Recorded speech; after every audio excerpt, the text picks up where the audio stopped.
اعلی حضرت مفتی اعظم حجت الاسلام بریلی تجھے سلام۔ بسم اللہ الرحمن الرحیم۔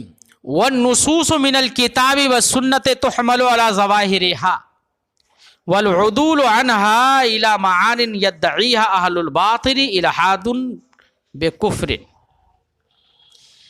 آج کی اس عبارت میں صاحب عقائد فرماتے ہیں کہ جو نصوص ہے کتاب و سنت سے، نص کہتے ہیں کتاب، سنت، احادیث یا اقوال علماء میں سے کوئی بھی قول ہے اس کی عبارت کو بیان کرنا یہ نص کہلاتا ہے۔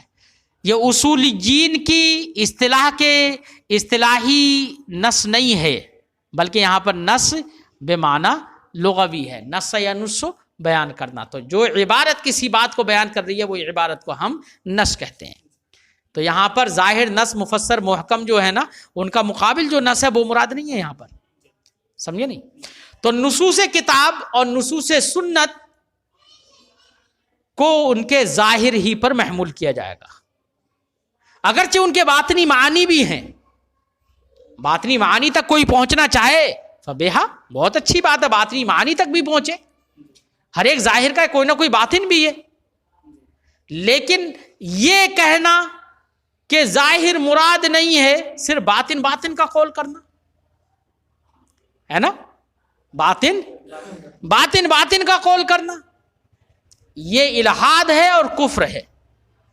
کیا ہے؟ الحاد ہے، کفر ہے۔ کیوں؟ اس کی وجہ یہ ہے کہ اگر صرف نصوص کے باطن کا قول کیا جائے اور ظاہر کا انکار کیا جائے تو مجھے بتاؤ، احکام شرعیہ ظاہر الفاظ سے ہی تو ثابت ہوتے۔ بولو، احکام شرعیہ۔ ابے ہم جو نماز پڑھتے ہیں کہ پہلے قیام کرنا، اللہ اکبر کہنا ہے، پھر نیت باندھنا ہے، پھر رکوع کرنا ہے، پھر سجدہ کرنا ہے، جو بھی یہ احکام صادر ہو رہے ہیں کتاب و سنت کے ظاہری الفاظ سے، یہ احکام ثابت ہیں۔ اب باطن کیا ہے اس کا؟ وہ تو اللہ جانتا ہے، اہل باطن جانتے ہیں، ہے نا کیا باطن ہے۔ لیکن ظاہر کو چھوڑ کر باطن ہی صرف مراد لینا، صرف اس لیے کہ بھئی ہم باطن مراد لیتے ہیں، اقیم الصلاۃ سے مراد یہ ہے کہ نماز قائم کرو، دل میں نماز قائم کر لو، پڑھنے کی ضرورت ہی نہیں ہے، تو ظاہر لفظ کا انکار کر کے نماز سے چھٹکارا حاصل کرنے کے لیے کر لیا اس نے، تو یہ الحاد و کفر ہے۔ کیوں؟ اس لیے کہ اس طریقے سے پوری شریعت کا انکار ہے، کیونکہ تمام تر احکام شرعیہ کا ثبوت الفاظ ہی سے تو ہے، ظاہر الفاظ سے ہی تو ہے، ظاہر نصوص سے ہی تو ہے۔ اس لیے نصوص کو ان کے ظاہر پر محمول کرنا یہ ضروری ہے، اگرچہ ان کا باطن بھی ہے، اور ظاہر کو چھوڑ کر باطن کا دعویٰ صرف کرنا یہ کفر و الحاد ہے، کیونکہ اس میں شریعت کی بالکل لیا نفی کرنا ہے۔ مفہوم ذہن میں آ گیا ہے؟ کچھ لوگ باطنیہ، ایک فرقہ باطنیہ ہے۔ ہمارے اہل سنت و جماعت میں جو صوفیاء کرام ہیں، وہ صوفیاء کرام اپنے آپ کو باطنیہ نہیں کہتے ہیں، لیکن صوفیاء کرام بھی کہتے ہیں کہ ہر آیت کا کوئی نہ کوئی باطن ہے، ظاہر کا انکار نہیں کرتے۔ کیا؟ ظاہر کا انکار نہیں کرتے، ظاہر کے ساتھ ساتھ ہر آیت کا ایک باطن ہے اور اس باطنی معنی کو بھی وہ بیان کرتے۔ تو یہ ظاہر کے ساتھ ساتھ باطن کو ماننا یہ خالص ایمان ہے۔ یہ کیا ہے؟ خالص عرفان و ایمان ہے۔ تو جو معرفت الہیہ کے تجلیات سے جو منور ہیں جن کے قلوب، وہ ان باطن تک بھی پہنچتے ہیں۔ جو سیر اللہ اور مستغرق فی اللہ ہوتے ہیں، وہ سب ظاہر کے ساتھ ساتھ ظاہر کے ذریعے، ظاہر کو سیڑھی بنا کر، ظاہر اعمال کو ذریعہ اور سبب بنا کر باطن تک پہنچتے ہیں، سمجھے نہیں؟ تو یہ کیا ہے؟ محض اور خالص عرفان و ایمان ہے۔ اور جو ظاہر کو چھوڑ کر ایمان باطن کا صرف دعویٰ کرے، جیسے کہ فرقہ باطنیہ ہے، وہ الحاد اور کفر ہے، کیونکہ اس سے شریعت کی بالکل لیا نفی کرنا ہے۔ فرماتے والنصوص من الکتاب والسنہ، کتاب و سنت سے جو نصوص ہیں تحمل علی ظواہرها، وہ اپنے ظاہر پر محمول کی جائیں گی، ما لم یصرف عنها دلیل قطعی، جب تک کہ ظاہر سے ان کو کوئی دلیل قطعی نہ پھیرے۔ ہاں اگر کوئی دلیل قطعی ظاہر سے پھیرنے پر ہو تو اس کا ظاہر مراد نہیں ہوگا۔ مثال کے طور پر اللہ نے فرمایا الرحمن علی العرش استوى، رحمان عرش پر مستوی ہو گیا، تو یہاں پر استوا کا معنی ظاہر بات ہے استوا کے لیے ضروری ہے جسم ہونا۔ کیا ہے استوا کے لیے ضروری ہے؟ اور اللہ رب العزت جسم و جسمانیات سے پاک ہے نا، اور جسمانیات سے پاک ہونے پر دلائل قطعیہ موجود ہے۔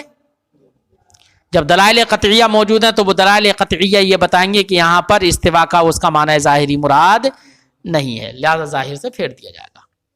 ید اللہ فوق ایدیہم، اللہ کا ہاتھ ان کے اوپر ہے، تو اب یہاں پر ہاتھ ید ظاہری معنی تو یہی کہ ہاتھ، اور ہاتھ آپ جانتے ہیں یہ جسم سے اس کا تعلق ہے، یہ جسمانیات، تو اللہ رب العزت کے لیے ہاتھ تو ہے نہیں کیونکہ وہ جسمانیات سے پاک ہے۔ دلائل قطعیہ ہیں اس بات پر کہ اللہ رب العزت جسمانیات سے پاک ہے، تو اس کے لیے ہاتھ تو ہو نہیں سکتا۔ تو اب ید کا یہاں پر جو معنی ظاہری ہے وہ مراد نہیں ہوگا، کیوں؟ اس لیے کہ دلیل قطعی اس کے پھیرنے پر قائم ہے۔ بات سمجھ میں آ گئی؟ فرماتے ہیں ہاں جب تک کہ کوئی دلیل قائم نہ ہو ظواہر سے پھیرنے پر، کما فی الآیات التی تشعر بظواہرها، جیسے کہ ان آیات میں جو آیات اپنے ظواہر کی بنا پر اشارہ کرتی ہیں جہت کا، جسمیت کا، ونحو ذالک، اور اس کے علاوہ دیگر چیزوں کا۔ لا یقال، اعتراض نہ کیا جائے ہذہ لیست من النصوص، جناب آپ نے کیسے کہہ دیا کہ وہ آیات جو کہ جہت اور مکان اور جسمیت وغیرہ کی طرف مشعر ہیں وہ ان کو نصوص آپ نے کیسے کہہ دیا؟ وہ تو متشابہات کی قبیل سے ہیں، ان کو نص کیسے کہہ دیا؟ وہ تو ہم نے جواب پہلے ہی دے دیا ہے کہ بھائی یہاں پر نصوص سے مراد اصولیین کی نصوص نہیں ہے جو کہ ظاہر مفسر محکم کے مقابل ہوتی ہیں، کہ اب اس کے مقابلے میں لے کر یہ تو متشابہات ہیں، اصولیین کے نزدیک متشابہات ہیں، ہماری یہاں پر اصولیین کی اصطلاح مراد نہیں ہے، بلکہ نص سے مراد کیا ہے؟ وہ عبارت، وہ الفاظ جو کہ باتوں کو، احکام کو بیان کر رہے ہیں۔ بات سمجھائی؟ ہاں، تو چاہے وہ الفاظ کتاب کے ہوں چاہے سنت کے ہوں، وہ سب کے سب نصوص ہیں۔ فرماتے ہیں یہ اعتراض نہ کیا جائے ہذہ لیست من النصوص، یہ تو نصوص ہے ہی نہیں۔ ید اللہ فوق ایدیہم فسمى وجہ اللہ، یہ تو نصوص ہے نہیں، یہ تو متشابہ، بل من المتشابہات، بلکہ یہ کس سے ہیں؟ متشابہ سے ہیں۔ لأننا نقول، یہ اعتراض نہ کیا جائے کیونکہ ہم جواب دیں گے المراد بالنصوص ہونا لیس ما يقابل الظاہر والمفسر والمحکم، یہاں پر نصوص سے مراد وہ نہیں ہے جو کہ ظاہر، مفسر، محکم کے مقابل ہوتا ہے، یعنی موصولیین کی اصطلاح مراد نہیں ہے۔ بل ما یعم اقسام النظم، بلکہ نصوص سے مراد یہاں پر وہ ہے جو کہ نظم کے تمام اقسام کو جو عام ہو، علی ما هو المتعارف، جیسے کہ مشہور ہے، یعنی اس کا معنی عرفی مراد ہے، معنی اصطلاحی مراد نہیں ہے۔ والعدول عنها الى معان يدعيها اهل الباطن الحاد، اور ظواہر سے عدول کرنا، پھرنا ایسے معنی کی طرف، يدعيها اهل الباطن، جن معنی کا دعویٰ اہل باطن کرتے ہیں۔ اہل باطن سے مراد وہی فرقہ باطنیہ، فرقہ باطنیہ جس کا دعویٰ کرتا ہے، فرماتے ہیں کہ ظاہر سے پھیر کر باطن کی طرف پھیرنا اور باطن مراد لینا ظاہر کو چھوڑ کر، یہ الحاد، یہ کیا ہے؟ الحاد ہے۔ فرماتے ہیں یہ اہل باطن ہیں کون؟ فرماتے ہیں وہم الملاحدہ، یہ کون ہے؟ الحادی لوگ ہیں، ملاحدہ ہیں۔ کیا ہے؟ وسموا الباطنیہ، ان لوگوں نے اپنے آپ کا نام تو باطنیہ رکھا، ہم ان کو ملاحدہ کہتے ہیں۔ کیوں باطنیہ انہوں نے اپنے آپ کا نام رکھا؟ لِدَعِيهِمْ أَنَّ النُّصُوصَ لَيْسَتْ عَلَى الظَّوَاهِرِ، کیونکہ یہ دعویٰ کرتے ہیں کہ نصوص اپنے ظواہر پر نہیں ہوئے، بل لَهَا مَعَانٍ باطنیہ، بلکہ ان کے لیے کیا ہے؟ ہر نصوص کے لیے معانی باطنیہ ہے، لا يعرفها الا المعلم، جن معانی باطنیہ کو صرف اور صرف معلم جانتا ہے۔ کیا جانتا ہے؟ یہ ان لوگوں نے کہا کہ نہیں جانتا ہے، مگر صرف معلم ان لوگوں نے کہا، مصنف نے نہیں کہا، ان کی بات کو نقل کر رہے ہیں مصنف۔ ہمارے نزدیک اللہ رب العزت کے سارے اسما توقیفیہ ہیں۔ کیا ہیں؟ تو یہ تو کہا جا سکتا ہے ھذا من تعلیم اللہ، یہ سب کا سب اللہ کی تعلیم سے، یہ تو کہا جا سکتا ہے، لیکن یہ نہیں کہا جا سکتا ہے اللہ معلم، اللہ معلم ہے، معلم کہنا جائز نہیں ہے, کیونکہ اس کے سارے اسما کیا ہیں؟ توقیفیہ ہیں. تو جن کے ساتھ شریعت وارد ہوگی, جن اسما کے ساتھ ہم انہی اسما کے ساتھ اللہ کو یاد کریں گے, اور دوسرے اسما ہم ذکر نہیں کریں گے. لہذا شریعت میں ایشور وارد نہیں ہوا ہے, لہذا ایشور کہنا یہ حرام ہوگا. کیا ہوگا؟ حرام ہوگا اللہ کے لیے, کیونکہ اللہ کے تمام اسما کیا ہے؟ توقیفیہ. شریعت میں کہیں بھگوان نہیں آیا ہے, یا بھگوان آیا کہیں؟ نہیں آیا. اور اللہ کے اسما کیا ہے؟ اب اگر اللہ کو کوئی بھگوان کہے تو یہ بھی حرام ہوگا. کیا ہوگا؟ تو اس طرح کے نام لینا یہ سب کے سب کیا ہوں گے؟ کیونکہ اللہ کے سارے اسما کیا ہیں؟ توقیفیہ ہیں. ذہن بات آ گئی ہے؟ کچھ مسلمان بھی یہ سوچتے ہوئے کہ ہندو سے یا کسی غیر مسلم سے بات کر رہے ہیں تو کبھی ایشور کہتے, کبھی گاڈ کہتے ہیں, او مائی گاڈ کہتے ہیں نا, کبھی بھگوان کہہ دیتے ہیں بات کرتے ہوئے. تو ایسے مسلمانوں کو بچنا چاہیے. وہ صرف اور صرف اللہ کہیں. کیا کہیں؟ اللہ کہیں, خالق و مالک کہیں. جن اسما کے ساتھ شریعت وارد ہوئی ہے وہ اسما کا ذکر کریں, دوسرے اسما ذکر نہ کریں. فرماتے لا یعرفها, یہ اہل باطن کہتے ہیں کہ ان باطنی معنی کو نہیں جانتا ہے مگر معلم. معلم سے مراد ان کی نبی, یا تو اللہ ہے یا نبی ہے. نبی ہے تو نبی پر تو معلم کا اطلاق ہو جائے گا. فرماتے ہیں وقصدهم بذلك نفی الشریعتی بالکلیہ, ان لوگوں کا یعنی ملاحدہ کا یہ بات کہنے سے مقصود شریعت کا بالکلیہ نفی کرنا ہے, شریعت کی بالکلیہ نفی کرنا ہے. فرماتے ہیں الحاد, کیونکہ بالکلیہ نفی کیوں ہے؟ اس لیے کہ جب یہ بات کہہ دیں گے کہ ظاہر مرادی نہیں ہے تو سارے احکام تو ظاہر سے ہی ثابت ہے, اور ظاہر کا جب انکار کر دیا تو شریعت کا ثبوت کہاں ہوگا؟ احکام کا ثبوت کیسے ہوگا؟ تو اور شریعت پورے احکام ہی کا تو نام ہے, مسائل ہی کا تو نام ہے شریعت, اس لیے شریعت کی بالکل یہ نفی ہو جائے گی. فرماتے ہیں الحاد, ان معانی کی طرف عدول کرنا ظاہر کو چھوڑ کر, جن کا دعویٰ ملاحدہ کرتے ہیں اہل باطن کرتے ہیں, یہ الحاد ہے. الحاد کا معنی ہے میل و عدول عن الاسلام, اسلام سے پھرنا ہے, و اتصال بکفر, اور کفر سے جڑنا ہے. لکون ہی تکذیبا للنبی, کیونکہ یہ بات کہنے میں نبی کریم صلی اللہ علیہ وسلم کی تکذیب ہے ان تمام امور میں ما علم مجیءہ بہ بضرورہ, جن علوم کا ضروریات دین سے ہونا معلوم ہے, جن امور کا معلوم ہے, جن امور کے بارے میں یہ معلوم ہے کہ نبی صلی اللہ علیہ وسلم ضروری طور پر, بدیہی طور پر یہ بات معلوم ہے کہ نبی کریم صلی اللہ علیہ وسلم یہ حکم لے کر آئے ہیں, تو اس میں تکذیب نبی ہے, اس لیے کفر ہے. اما ما ذهب الیہ بعض المحققین, ہاں ہمارے بعض محققین اس بات کی طرف گئے ہیں کیا کہ نصوص اپنے ظواہر سے پھری ہوئی ہیں, اپنے ظواہر کے باوجود ان سے ان کے باطن مراد ہیں. تو فرماتے ہیں کہ ظواہر کے باوجود, ظواہر کے ساتھ ساتھ ان کے باطن مراد لینا یہ خالص عرفان اور خالص ایمان ہے. ہاں باطن کو چھوڑ کر صرف وہ ظاہر کو چھوڑ کر صرف باطن کا قول کرنا یہ الحاد و کفر ہے, اور ظاہر کے ساتھ ساتھ باطن کا قول کرنا یہ خالص ایمان و عرفان ہے. فرماتے ہیں اما ما ذهب الیہ بعض المحققین, رہی وہ بات کہ جس کی طرف بعض محققین گئے ہیں, کیا کس بات کی طرف گئے ہیں؟ من سے بیان, یعنی ان النصوص مصروفۃ علی ظواہرها, نصوص اپنے ظواہر کے ساتھ ساتھ پھری ہوئی ہیں, ومع ذلك فيها اشارات خفیہ, اس کے ساتھ ساتھ ان کے اندر اشارات خفیہ ہیں, الی دقائق, چند بہت ساری باریکیوں کی طرف. تنکشف علی ارباب سلوک, وہ باریکیاں ارباب سلوک پر منکشف ہو جاتی ہیں. یمکن التطبیق بینہا و بین ظواہر المرادہ, اور ان دقائق خفیہ اور ظواہر کے جو کہ مراد ہوتے ہیں ان کے درمیان تطبیق ممکن ہے. کیا ہے؟ تطبیق ممکن ہے, دونوں کے درمیان مناسبت بتائی جا سکتی ہے کہ ظاہر میں یہ تو باطن میں یہ, جیسے کہ کہا جاتا ہے ید اللہ فوق ایدیہم, تو ید کا معنی ہاتھ ہوتا ہے, اہل باطن کہتے ہیں کہ ہاتھ تو معنی ہے ہی اس کا ظاہر. اب یہاں پر تو ظاہر تو معنی مراد نہیں ہوگا, کیونکہ یہاں پر دلیل قطعی موجود ہے اس کے صرف پر, اس کے پھیرنے پر, ہے نا.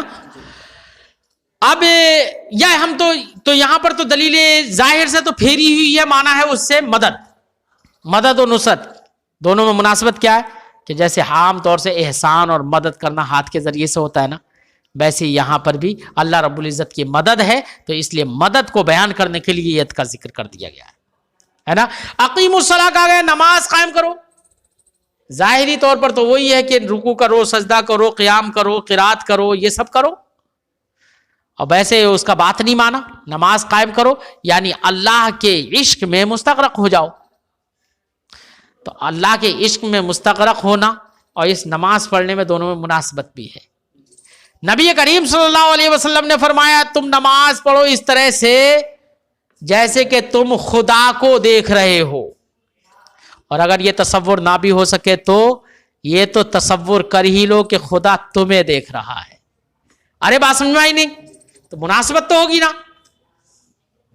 فرماتے ہیں تطبیق اس کے ظاہر اور باطنی معنی کے درمیان، دقائق کے درمیان تطبیق کرنا ممکن ہے، فَهُوَ مِن کمال الایمان و محض العرفان۔ تو یہ بعض محققین جس کی طرف گئے، صوفیہ جس کی طرف گئے، یہ کمال ایمان اور محض عرفان ہے، خالص عرفان ہے۔ ورد النصوص، اور نصوص کو رد کرنا کفرن، کیا ہے؟ کفر ہے۔ نصوص کو رد کرنا، رد کرنے کا مطلب بِأَن يُنْكِرَ الْأَحْكَامَ، کہ کوئی شخص ان احکام کا انکار کرے، التی دلت علیہ النصوص القطعیہ، جن احکام پر نصوص قطعیہ دلالت کرتی ہیں کتاب و سنت سے، جیسے کہ حشر اجساد ہے، جیسے کہ ارے جسموں کو اٹھانا، بعث بعد الموت، موت کے بعد اللہ رب العزت زندہ فرمائے گا، اس کا کوئی انکار کرے، نصوص قطعیہ دال ہیں اس پر ہے۔ تو اس نصوص قطعیہ جن احکام پر دال ہے ان کا انکار کرنا، یہ نصوص کو رد کرنا ہے، اور نصوص کو رد کرنا فرماتے ہیں کفر، کیا ہے؟ کفر ہے۔ کفر کیوں ہے؟ لِكَوْنِهِ تَكْذِيبًا صَرِيحًا لِلَّهِ، کیونکہ نصوص کو رد کرنے میں صراحتاً اللہ کی تکذیب ہے۔ اللہ تو فرماتا ہے کہ میں تم کو قُلْ يُحْيِيهَا الَّذِي أَنشَأَهَا أَوَّلَ مَرَّةٍ، اے محبوب فرما دو تم معاد کے سلسلے میں تشکک کرتے ہو، شک کرتے ہو کہ کیسے اللہ رب العزت جسم کے اندر جان ڈالے گا، کیسے اٹھائے گا ان کی قبروں سے، اس میں شک کرتے ہو۔ محبوب فرما دو انشاء الذی اول مرہ یحییہا، ان نفوس کو وہ پیدا فرمائے گا، وہ زندہ فرمائے گا، الذی انشاءہا اول مرہ، جس نے ان کو اول مرہ میں پہلی بار بغیر کسی نمونے کے پیدا فرمایا تھا۔ تو قرآن پاک کی نصوص دال ہیں، ہاں۔ اب کس کا کوئی انکار کرے گا تو صراحتاً اللہ رب العزت کی تکذیب ہے۔ اللہ تو فرماتا ہے کہ میں زندہ کروں گا، اور یہ کہے گا کہ نہیں زندہ نہیں ہوگا، کیسے زندہ ہوگا؟ تو اللہ کے قول کی تکذیب ہے نہیں ہے، بولو، اس لیے یہ کفر ہے۔ ورسول علیہ السلام، ایسے نبی کریم صلی اللہ علیہ وسلم کی بھی تکذیب ہے اس میں۔ فمن قذف عائشہ بالزنا کفر، لہذا کسی شخص نے حضرت عائشہ رضی اللہ تعالی عنہا کو زنا کی تہمت لگائی، کفرہ، تو اس کی تکفیر کی جائے گی، اس کو کافر قرار دیا جائے گا۔ کیوں؟ اس لیے کہ قرآن تو ان کی برات میں، سورہ نور تو ان کی برات میں نازل ہوا ہے، تو اللہ تو فرما رہا ہے کہ وہ پاک ہے، پاک دامن ہے، صاف ستھرا ہے، اور تم ان کو زنا کی تہمت لگاؤ معاذ اللہ، تو اس میں تکذیب الہی ہے نہیں ہے، خدا کی تکذیب ہے، اس لیے یہ کفر ہوگا، کفر ہوگا۔ وَإِسْتِحْلَالُ الْمَعْصِيَةِ صَغِيرَةً كَانَتْ وَكَبِيرَةً كُفْرٌ، اور گناہ کو حلال سمجھنا، چاہے چھوٹا گناہ ہو یا بڑا گناہ ہو، گناہ کو حلال سمجھنا یہ بھی کفر ہے۔ کب؟ اذا ثبت کونھا معصیہ، جب گناہ کا معصیت ہونا ثابت ہو گیا ہو، بدلیل قطعی، لہذا اگر دلیل قطعی سے شراب کا پینا حرام ثابت ہے، خنزیر کے گوشت کا کھانا حرام، اس کی حرمت دلیل قطعی سے ثابت ہے، جوا کھیلنا دلیل قطعی سے ثابت ہے، تو جب دلیل قطعی سے کسی کا گناہ ہونا، معصیت ہونا ثابت ہو گیا ہے، پھر اس کو کوئی حلال سمجھے تو اس میں تکذیب ہے نہیں ہے، بولو، دلیل قطعی کی تکذیب ہے، اللہ کے فرمان کی تکذیب ہے، رسول کے فرمان کی تکذیب ہے، اور تکذیب ہی کا تو نام کفر ہے. اس لیے استحلال المعصیت ہے کفر، معصیت کو، گناہ کو حلال سمجھنا یہ کفر ہے. بات سمجھ میں آ گئی؟ وقد علما، اور یہ بات علما ذالک مما سبق، ما سبق سے یہ ساری باتیں معلوم ہو چکی ہیں. والاستہانۃ بہا کفر، ایسی شریعت ایسے ہی معصیت کو ہلکا سمجھنا، معصیت کو ہلکا سمجھنا بھی یہ کفر ہے. ارے یار زنا ہی تو ہے، کوئی بات نہیں کر لیتے ہیں، ہلکا سمجھ رہا ہے یہ، اور یہ سمجھ نہیں رہا کہ ایک بار زنا کرنے کا گناہ کتنا بڑا ہے، کتنی بڑی سزا ہے. ارے ایک بار نماز ہی تو، ارے چلو بعد میں پڑھ لیں گے، نماز زندگی پڑھی ہوئی ہے تو بعد میں پڑھ لیں گے. نماز کو بہت ہلکا سمجھ رہے ہیں. نماز کے چھوڑنا جو گناہ ہے اس کو ہلکا سمجھ لیا. جب ہلکا سمجھ لیا تو اتنا ہلکا سمجھ لیا ہے یہ بھی کفر ہے. یہ نہیں دیکھا کہ ایک نماز چھوڑنے کی بنا پر روایتوں میں ہے کہ 60 برس تک جہنم میں جلے گا قصدن اگر ایک نماز چھوڑ دی. فرماتے والاستہانۃ بہا، معصیت کو ہلکا سمجھنا کفر ہے. والاستہزاء علی الشریعۃ کفر، ایسے ہی شریعت پر استہزاء کرنا یہ بھی کیا ہے؟ کفر ہے. کیوں؟ لأن ذلک من امارات التکذیب، کیونکہ چاہے معصیت کو کم سمجھنا یا معصیت کو حلال سمجھنا یا معصیت کو ہلکا سمجھنا یا شریعت پر استہزاء اور مذاق اڑانا، یہ سب کے سب علامات تکذیب سے ہیں. وعلی هذه الاصول يتفرع ما ذکر فی الفتاوی، اسی ضابطے پر، انہی اصول پر وہ سارے مسائل متفرع ہوتے ہیں. ان سارے مسائل کی تفریع ہوتی ہے جو مسائل فتاوا میں مذکور ہے. کیا ہیں وہ مسائل؟ وہ مسائل صاحب کتاب آگے ذکر کریں گے جو اسی ضابطے پر متفرع ہیں. کیا؟ کہ استہانت شریعت، استہانے معصیت کو حلال سمجھنا بھی کفر ہے، معصیت کو ہلکا جاننا بھی کفر ہے، شریعت کے ساتھ استہزاء کرنا بھی کفر ہے. یہ وہ اصول ہیں جن پر بہت سارے مسائل متفرع ہوتے ہیں. انہی اصول کی بنا پر بہت سارے مسائل ثابت ہوتے ہیں. کیا ہے وہ مسائل؟ جس کو انشاءاللہ ہم ان مسائل کو انشاءاللہ ہم آئندہ سبق میں پیش کریں گے. ٹھیک ہے انشاءاللہ تعالی.